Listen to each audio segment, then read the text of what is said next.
네, 안녕하세요. 3월 8일 화요일 짱목과 말씀수다의 시간입니다. 오늘도 이 말씀수다에 함께 하신 분들을 사랑하고 축복합니다.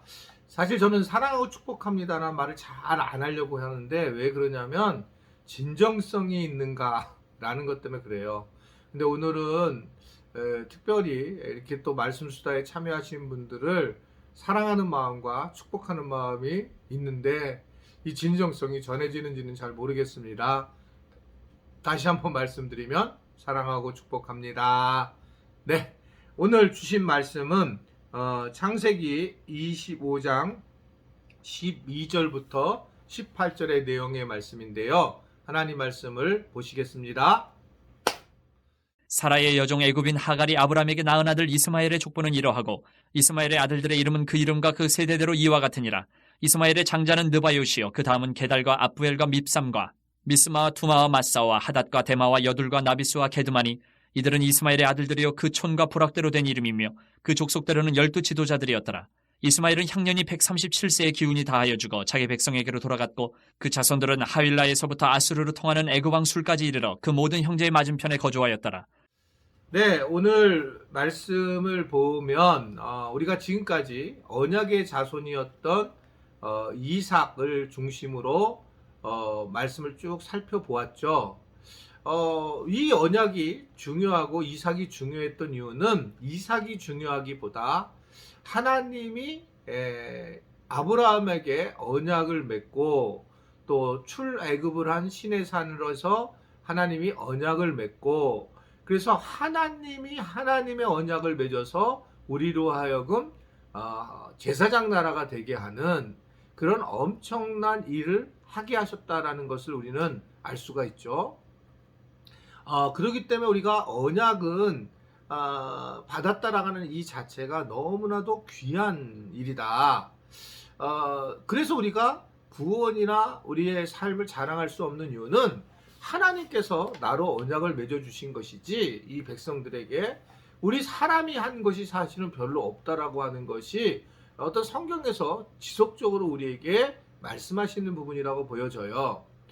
그래서 우리는 계속적으로 그 언약 자손인 이삭과 아브라함에 대한 말씀을 오랫동안 살펴보다가 오늘은 이제 광야에서 내어 쫓긴 하갈과 이스마엘에 대한 이야기를 우리가 잠깐 살펴보려고 해요. 실제로 광야에서 쫓겨났던 것을 하나님이 그들을 도우셨다라는 것을 보게 되었습니다. 그리고 그들을 위로하면서 그들에게도 큰 민족이 되겠다라고 하는 것을 말씀을 하게 하셨죠. 말씀하셨죠. 그리고 말씀대로 이스마엘의 오늘 말씀을 보게 되면 12족속까지 이루어지는 그런 놀라운 복을 누리게 됩니다. 그러면서 이들도 이스마엘은 137년 동안 하나님 옆에 아름다운 복을 많이 누리게 됩니다. 물론 이러한 것들이 우리가 볼 때 굉장히 아름다운 것처럼 보이지만 여러분 어떠세요? 요 사이는 보게 되면 사실은 그냥 우리는 액면을 그대로 보지만 성경 안에 수많은 이야기들이 숨어져 있는 걸 볼 수 있어요. 그래서 이런 부분에서 이게 그들이 그럼 정말 행복했을까라고 할 때 하나님이 없이 진리가 없이 그냥 세상에서 살아간다면 그것이 정말 행복할까? 정말 돈이 많으면 여러분 행복하실 것 같아요? 그렇다면 돈 많은 사람들은 행복하고 돈 없는 사람들이 어려움을 겪는 게 당연한 건데 우리가 알다시피 세계에서 행복지수를 따지게 되면 대부분은 좀 가난한 나라 쪽에서 행복지수가 올라가는 것들을 볼 수가 있어요. 그것은 결국은 우리가 가지고 있는 것 때문에 세상적으로 살아가는 것 때문에 그런 것이 아니다. 그런데 뭐 그런 행복지수가 또 계속될까 볼 때 나는 저 같은 경우 개인적으로 보면 나이가 먹으면 먹을수록 좀 더 하나님 나라로 돌아가기 때가 되면 영적인 더 결핍이 생기지 않을까라고 생각을 해요. 그래서 전체 통계를 볼 때는 그렇지만 실질적으로는 하나님을 만나지 못하게 되면 그처럼 슬프고 힘든 일이 없다는 겁니다. 사실은 이 하갈과 이스마엘에게 엄청난 복이 임하고 하나님이 어떤 자손의 축복을 주었지만 이들은 결국 뭘 얘기하고 있냐면 이러한 축복은 세상에서 누리는 축복이요. 어떻게 보면 하나님이 주시지 않는 그런 복이다라고 생각할 수 있습니다. 이런 복은 사실은 반쪽 복, 중요하긴 해요. 우리가 살아가면서 세상에서 복을 받는 것이. 그러나 1순위가 뭐냐면 하나님의 백성으로 우리가 만나게 되는 거. 내가 예수님의 어느 날 보니까 예수님이 나의 구원자라고 하는 것을 내가 고백하고 있고, 내가 예수님의 자녀로서 살아가는 그것처럼 귀한 복이 없다라는 것을 우리가 이런 하갈과 이스마엘을 통해서 볼 수가 있어요. 그러나 왜 이런 말씀이 기록이 되어 있냐면, 결국은 하나님은 모든 사람들을 그래도 사랑하시는 분이시다라고 하는 것들을 이야기를 하고 있는 겁니다. 그리고 하나님이 택하지 못한 백성일지라도 결국은 이들에 대한 관심을 갖고 이들을 위해서 최고로 사랑하시는 그런 모습을 우리에게 보여주고 있는 거예요. 저는 이 부분이 참 귀하다고 생각을 해요. 신앙이 깊어지게 되면 우리는 자꾸 더 이분법적으로 생활을 하잖아요. 안 믿는 사람을 더 밀어내고, 마치 그러면 믿음이 있는 것처럼 우리가 생각하고 살아가고, 그리고 기도를 하지 않는 사람들에 대해서 마치 많이 하는 사람들은 좀 더 믿음이 좋은 것처럼 생각하는 것들. 자, 그래서 하나님은 나를 더 많이 사랑한다. 이런 것들은 매우 위험하다라고 저는 생각하고 있습니다. 이분법을 가지고 있는 것들은 사실은 당시에 헬라 시대 때가 무엇인가를 설명하기 위해서는 이분법이 필요했단 말이에요. 그래서 땅 아래 것을 생각하지 말고 위의 것을 생각하라 라고 그렇게 얘기한 것은 위의 것을 강조하기 위한 땅의 것들에 대한 것들을 이야기하는 거지, 이 땅을 사는 데에 이 땅의 것이 필요 없다라고 하는 것이 아니라는 거죠. 그래서 위의 것을 바라보라 라고 하는 것은 땅의 것들도 중요하지만 위의 것이 훨씬 더 중요하다는 당시 상황에 대한 이야기들이 숨어져 있다라고 생각할 수가 있습니다. 그래서 우리는 믿음 좋은 사람들일수록 오히려 세계관이 넓고, 그리고 안 믿는 사람들을 포용할 줄 아는 사람들이 진짜 믿음 있는 사람들의 모습이라는 걸 보여주고 있어요. 저도 예전에는 이렇게 모태신앙이다 보니 지금도 좀 솔직히 어렵습니다만 제사 음식 같은 걸 전혀 먹을 수 없었고, 특히 이제 붉은색 있잖아요. 여러 색깔이 있는 빨간색 있는 사탕 같은 것들을, 제사 사탕 같은 걸 한 번도 먹어본 적이 없어요.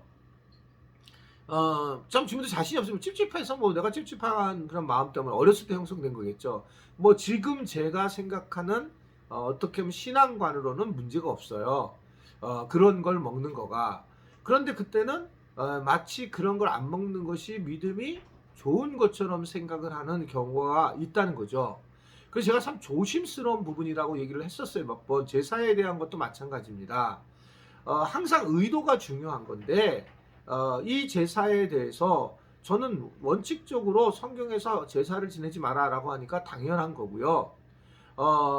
그러나 제사 음식에 대해서는 바울이 굉장히 여지를 두고 묻지 말고 먹어라 라고 이야기를 하는 거죠. 그럼 제사 음식이 정말 제사에 대한 것과 연결될 것인가 라고 볼 때에는 실제로는 그렇지 않다는 걸 얘기를 하는 거죠. 어떻게 보면 제사를 영적인 것으로 보고는 있긴 하지만 그만큼 어떤 문화적인 것들로 바라보는 그런 바울의 어떤 가치의 눈이 있다, 저는 그렇게 생각하고 있습니다. 그래서 제가 이렇게 얘기를 하여 주로 정말 제사를 거기서 드릴 이유가 없는데 드리면 안 되고, 그러나 만약에 어머니가 돌아가시게 됐는데 마지막 한번 절해주면 안 되겠니? 라고 했을 때에 살아있는 사람을 위해서 절을 할 때 하나님이 그것을 우상숭배라고 볼까? 제가 보는 하나님은 그렇지 않다는 걸 오늘 말씀을 통해서도 보거든요. 여전히 하갈과 이스마엘에 관심을 갖는 사람에게 더 관심을 갖는 걸 볼 수 있습니다. 그러나 내가 그런 거 상관없이 크리스찬으로서 내가 제사를 막 그냥 대놓고 지낸다, 그렇게 하려고 하는 마음을 가진 것은 분명히 경계를 해야 돼요. 그러나 다른 사람들을 살리고 회복하기 위해서는 그 일을 행하는 것이 어떻게 생각하면 마땅할 수 있다. 사람이 더 중요하기 때문에 그렇다. 요걸 잘 정리하셨으면 좋겠다라는 생각이 듭니다.